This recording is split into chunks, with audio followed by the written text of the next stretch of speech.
And so it was, just 9 months later, that we returned for the second stage across Central Africa to Kenya and Tanzania.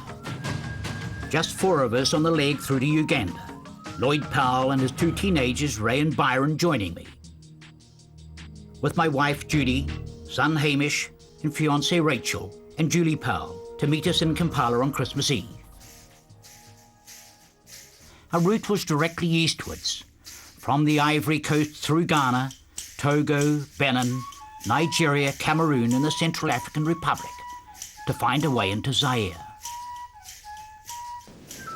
All our research told us little of the latest political and safety conditions in these countries.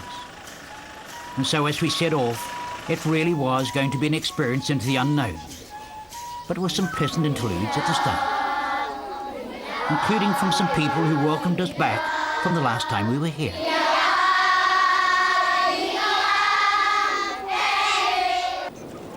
It was a hospitable part of the world, but we had to be on our way if we were to reach Kampala by Christmas. Just 4 weeks, a timetable that events proved was quite unrealistic. It was into Nigeria that our journey very nearly came to an end. Heading out of Lagos on one of the few stretches of bitumen road, our Land Rover developed a swerve wobble, slammed into the concrete median wall, spun off across the road and into the jungle, rolling down the bank and incredibly landing on its wheels. The roll bar inside and the bull bars had saved us without so much as a scratch.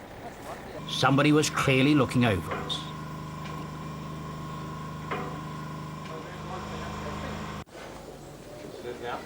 And so, with some repairs as best we could, we were soon on our way again. Into Cameroon, and onto roads, if you could call them that progressively deteriorated and slowed our progress, and started to take their toll during 10 hours of driving each day.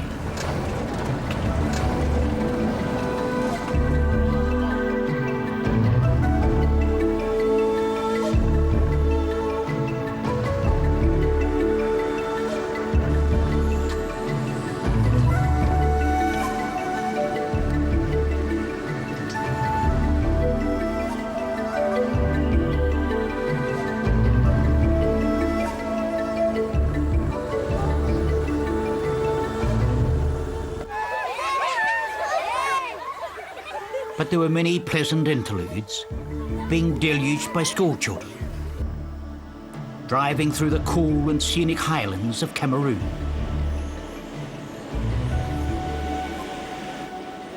And at the end of the day, cooking a concoction of all the local vegetables we could find.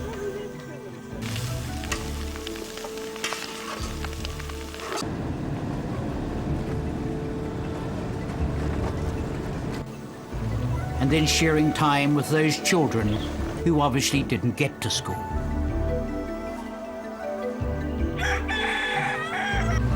At a swimming hole in the river with the locals.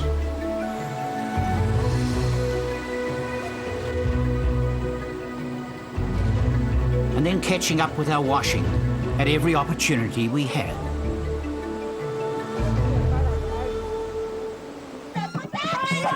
To visit the village of near Pygmies in the Central African Republic, living at a subsistence level, but seemingly happy enough to sing and dance for us.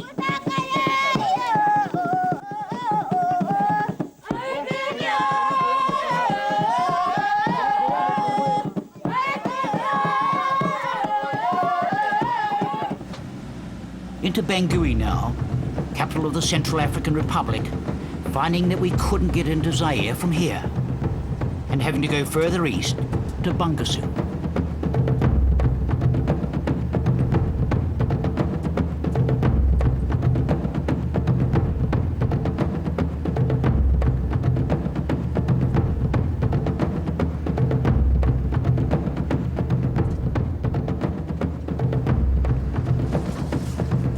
Making quite good progress. And then having the pleasure of stopping overnight with local villagers.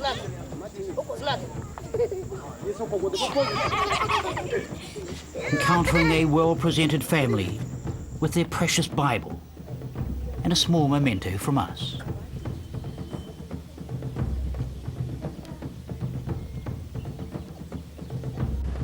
Encountering also the cool and refreshing waters of a local river, inviting us to swim, but time didn't allow.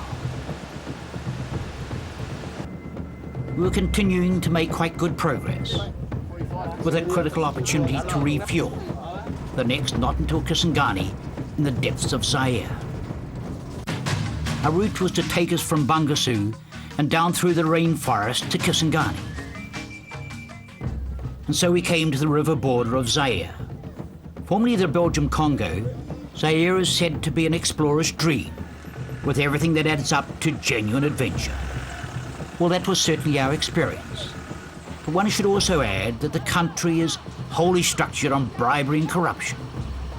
With its so-called military, a bunch of cowboys actually, unpaid for months and totally bored out of their minds, just waiting for a chance to loose off their AK-47s and blow somebody away.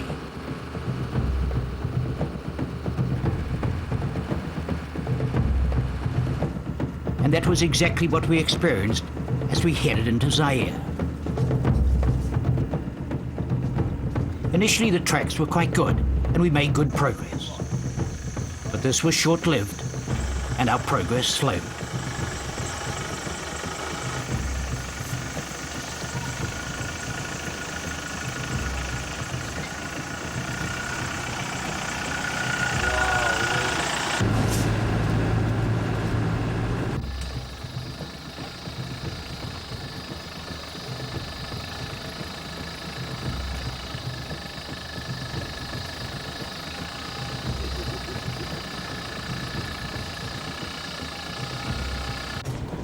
Getting deeper into Zaire now.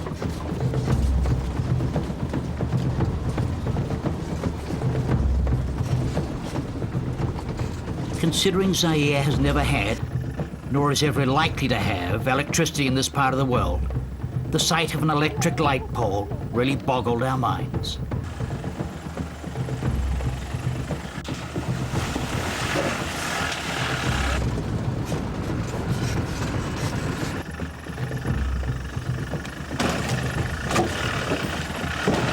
And our progress slowed as the conditions became more difficult.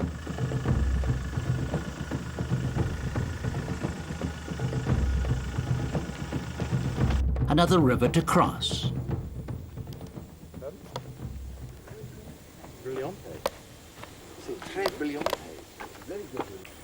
And many hours to find the barge master somewhere distant in the jungle, and to take 10 litres of diesel to the other side as the price of the crossing.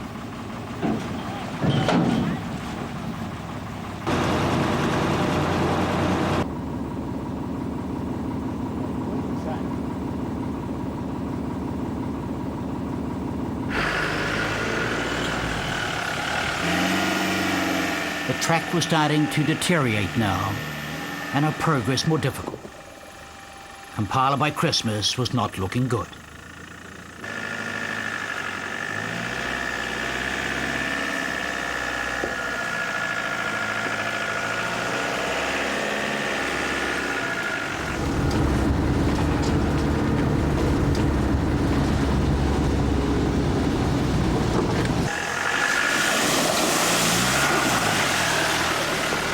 As our worries increased, there were picturesque interludes at the same time. At Bondo, crossing the Uli River in the early morning, having to use our Land Rover battery to get the barge started, and our diesel to keep it going.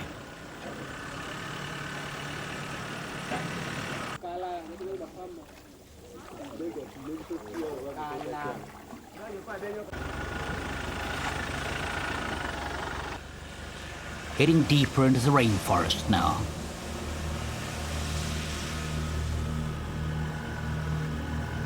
Vast tracts of bamboo with an abundance of highly coloured butterflies, and a growing abundance of mud holes, which were getting deeper and deeper the further south we went.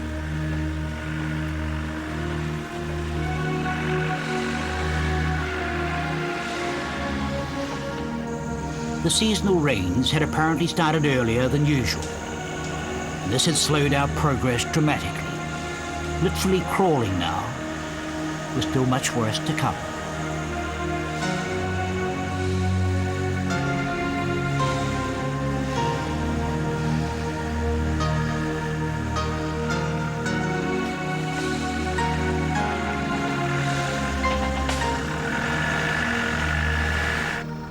And the log bridges were also becoming more difficult. A bit of a challenge, actually, knowing that if you got it wrong, there could be a drop of 20 or 30 feet to the river below and no hope of recovery. Increasingly now, we had to resort to our indispensable turfer winch, to winch away for an hour or so and just hope the second Land Rover would get through. We were now winching more than we were driving. And it was this situation which finally made up our minds. We had joined forces with an overlander, but when we all became hopelessly bogged, we realized we had no choice but to turn back. To get out of the rainforests, if we could, and to take a more northern route, parallel with the Sudanese border, to try to reach Uganda that way, through Sahara to refuel, but necessarily from the black market in the middle of the night to avoid the militia, which had a reputation of shooting first and asking questions afterwards. And at long last to the exit border out of Zaire, but not before the Zairean border guards threatened to blow us away if we didn't make a major financial contribution to their well-being. And so, after driving 16-hour days, what a relief to reach Kampala, unbelievably, in the early hours of Christmas Day.